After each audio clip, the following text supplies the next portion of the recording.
आप देख रहे हैं लॉ मास्टर। मैं हूं अंकित जैन और मेरे साथ हैं केंद्र देव। आज के वीडियो में हम डिस्कस करेंगे सेक्शन 24 हिंदू मैरिज एक्ट के बारे में, और सेक्शन इसके साथ साथ कुछ इससे मिलता जुलता प्रावधान सेक्शन 25 में है, उसके बारे में भी थोड़ा सा हम डिस्कस करेंगे।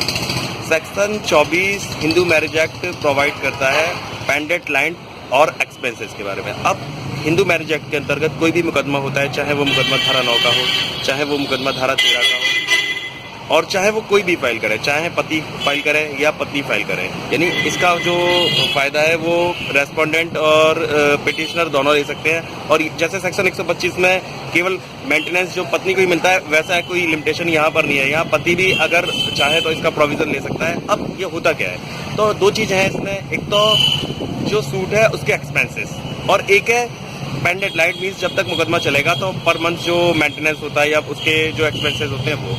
तो जैसे कि हमने जनरली देखा होगा कि सेक्शन 13 का मुकदमा कोई फाइल होता है और पति या पत्नी कोई भी फाइल करती है, तो उसमें दूसरी पार्टीज उसमें सेक्शन 24 की एप्लीकेशन दे सकती है। और उस एप्लीकेशन में वो एप्लीकेशन तब मेंटेनेबल होगी जब वो ये शो करे कि उसके पास सफिशिएंट मीन्स नहीं है लिवलीहुड के, या वो इस जो प्रोसीडिंग है उसको लड़ने में सक्षम नहीं है। उसे ये दर्शाना होगा कि एक तो मेरे पास मंथली इनकम नहीं है और मेरे को इस मुकदमा लड़ने के लिए सक्षम नहीं है। तो जनरली इस प्रोविजन को अवेल करती है वाइफ, क्योंकि जो वाइफ होती है वो एक तरह से डिपेंडेंट होती है ऑन हस्बैंड। तो अगर हस्बैंड मुकदमा करता है सेक्शन 13 का, तो वाइफ उसमें सेक्शन 24 की एप्लीकेशन लेके आती है। और सेक्शन 24 में एक तो वो जो उस सूट की जो प्रोसीडिंग है उसको लड़ने के लिए जितना एक्सपेंसेस होगा, वकील का जो फीस है उस मुकदमे में, बाकी सारे एक्सपेंसेस है वो उसमें क्लेम करती है। साथ ही साथ पेंडेंट मीन्स वो अपने लिवलीहुड के लिए जो अपना जीवन कैसे चलाएगी, भरण पोषण के लिए अपने, और उस पर अगर बच्चे वगैरह हैं तो उनके भरण पोषण के लिए भी सेक्शन 24 में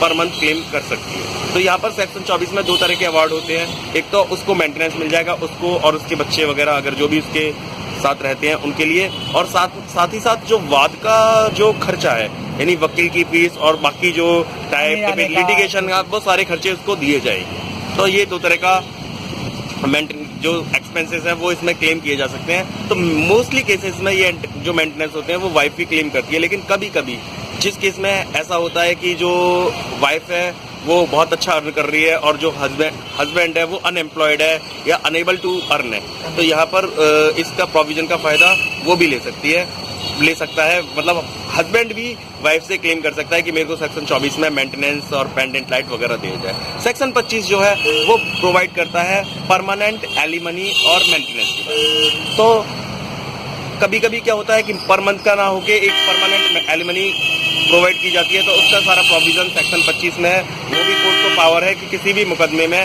वो जो चाहे सेक्शन 9 का हो या 13 का हो, तो वो परमानेंट एलिमनी ग्रांट कर सकती है।